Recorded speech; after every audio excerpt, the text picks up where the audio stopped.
Okay, part 2 of You Can Do It. Now we've let the whole thing dry, so we can start working on some of the detail now.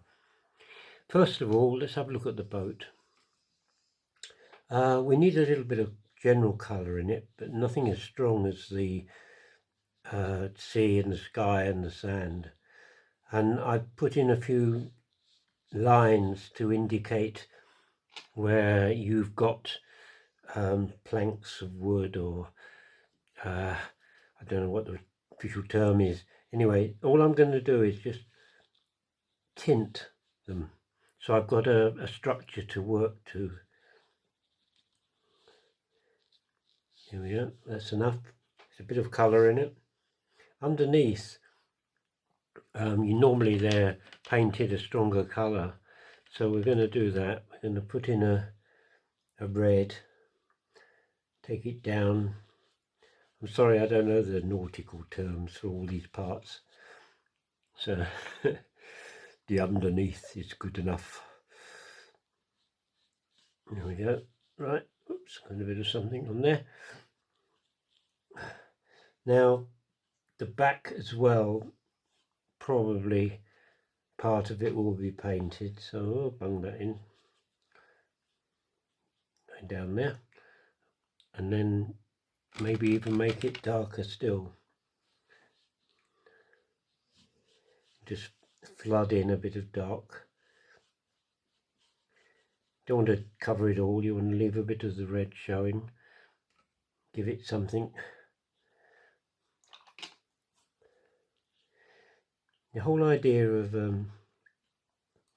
painting like this is that try and get over the fear that you're doing something wrong. Yes, you can do things wrong, but if you spend every moment thinking, oh, should I put that mark in, should I put this mark in, you never get finished. You just have to go for it sometimes, and if you do, it generally works out. So I've put in some stronger tone here. I'm now washing with clean water to take out the intensity of it. So it's more of a suggestion than actual lines.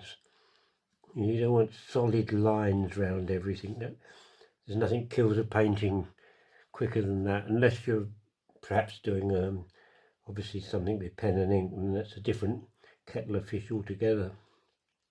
So I'm going to see the change in angle.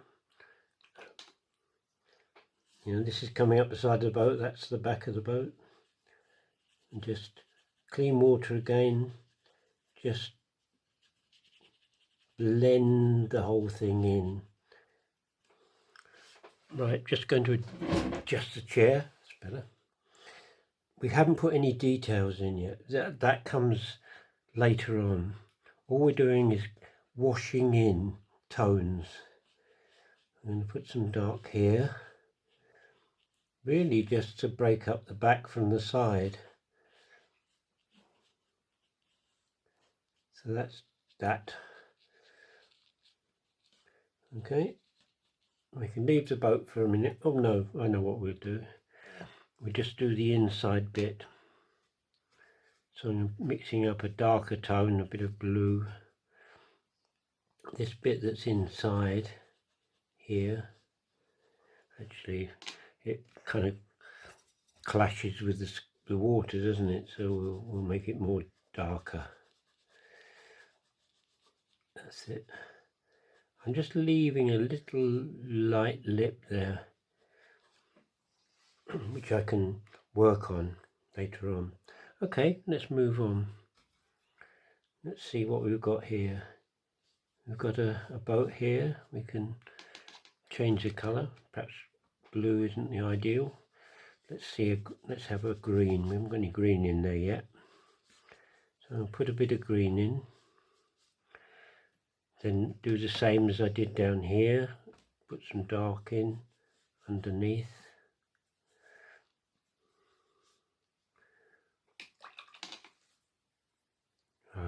Blotter.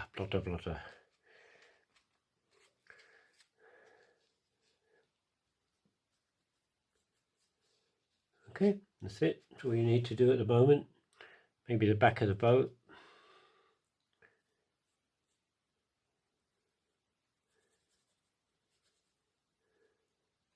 Okay, we've got one further back. This one we probably can do blue, because blue's a sort of tone which drops back in a painting. So there you go, that's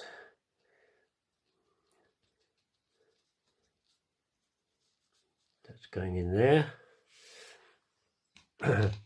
What else have we got? Perhaps got the roof of that building over here. Again, you don't want to fill it right in at the moment. Okay, I'll just blot that. Blotting's good, it's good fun. Okay, so we're going to put some little boats right in the background.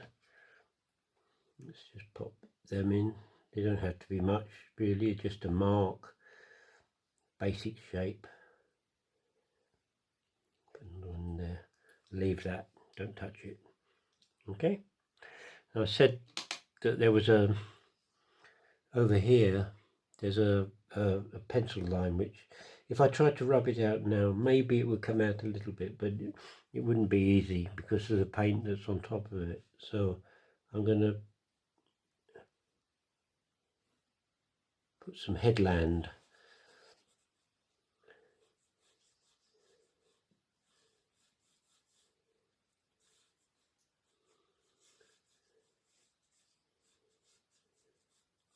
Just get my blotter. Oops, I just head butted the camera screen. Yep, still in line. This is all new to me, you know, this videoing lark. I've never done it before.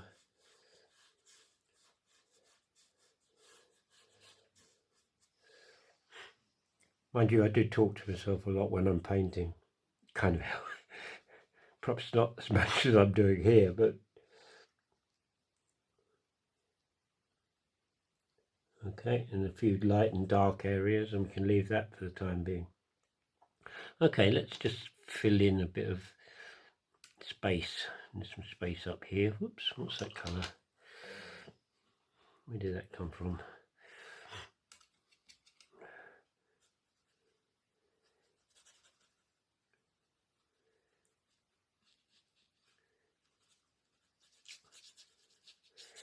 So we're still not really putting any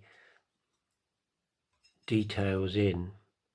I'm just going to put another building that's lower down in there, just more than anything, just to fill that space up. Right. There we go. Right, now let's have a look at it. We've got the mast still to put in. What I would do from here on is perhaps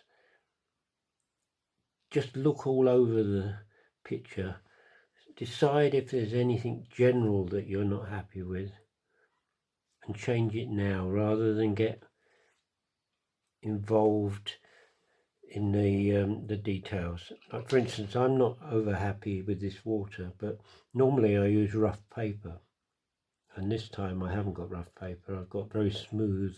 It's good quality, but it's somehow it's not, you know, it's not what I'm used to.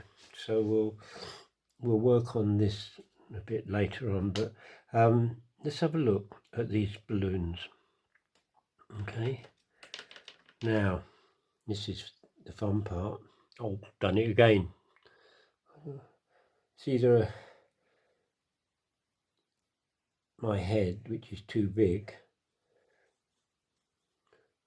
or I've got the camera tripod in the wrong area. Right, what I'm doing is putting in quite a strong colour. Don't worry. Then you clean your brush, get some water on it. Maybe we'll use some yellow. And I'm going to put the yellow in on the other side and then blend it down the middle while everything's still wet.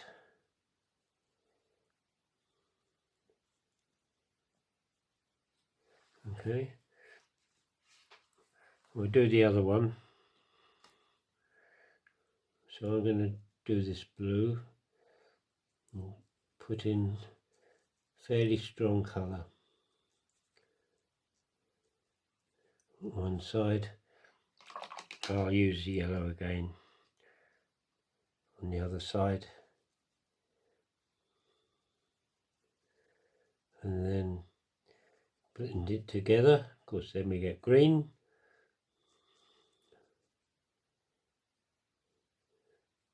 Now we've got to put lines, and I can't think of the term, but like on a boat it'd be rigging, but I don't know what it is on these balloons, but there'll be some lines going down, so any time like here there's a dark shadow, we can easily disguise that. Okay, so we'll leave this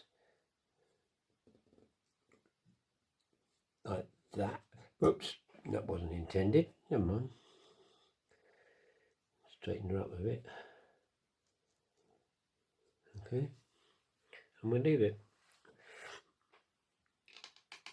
When you come to do masks and rigging, you have a need, should I say, you need to be fairly controlled. Obviously, you don't want anything too thick and you don't want anything too thin. And if you use a very fine brush, it's all right for doing rigging, but for actually the masks, you need a brush which you can control. So I'm going to put another one, I'm going to put one in on this. So I use a brush that's fairly big, and it's like a lot of things. Once you've used it a few times, you'll get the hang of how to control the individual brushes, and believe me, they're all different. They all react a different way. But if you use a very fine brush like this, you'll probably end up with a too thin line. You'll try to do a second line down the side of the first, and it's not easy then. Let's just try, while I'm at it, use this little one. Maybe out here is not so bad. Whoops, because I only want a thin line.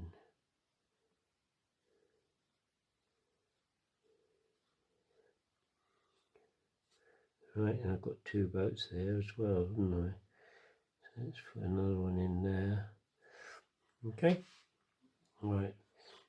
So now we've got all of the basic fill-ins apart from the baskets on the bottom of the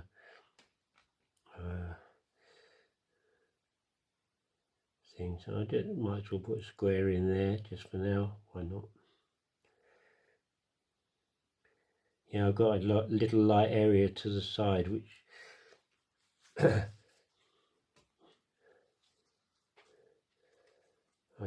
didn't really want, but I'll sort that out later. It's typical me, you know, I go straight into something. I'm not a great planner. I tend to work on the cuff. Right, I've got a small brush here and I'm just putting in these, starting to put in these lines. I'm not going to put a straight solid line. It's all broken up. It's following the curve of the side of the boat, and that's what you've got to do to make it look realistic.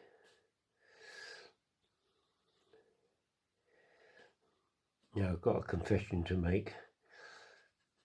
If you look at the sample painting, the finished painting, you'll think, hang on a minute, were they the same painting as this one? And the answer is no. It's as near as I can get it. Unfortunately, the sample painting, I sold, and it was in the days before I did do these videos. So now I wanted to show you how to do it, so I've got to reproduce the painting, in other words. So it would never be the same. There's no way you could, well, I can't do exactly the same painting, but it's pretty close. So at least my guilty conscience has made me confess. Right, so now all I'm doing is fiddling about, putting in a bit of detail, and we'll go on and work on all the details in the third and final video of this series. You may have to wait a few days before the next one comes up. When it's done and up online, I'll put a link at the end of this one, which won't be there at the moment, to let anyone know that it's up and ready to be viewed. Okay. If you like what I'm doing, or you feel that I'm worth it, please click the subscribe button. It helps my channel grow slowly. It doesn't involve you in being scammed or being pestered or anything. It really is just for my channel to get a little bit more interaction, if you like. Okay, well, see you soon. Take care. Bye.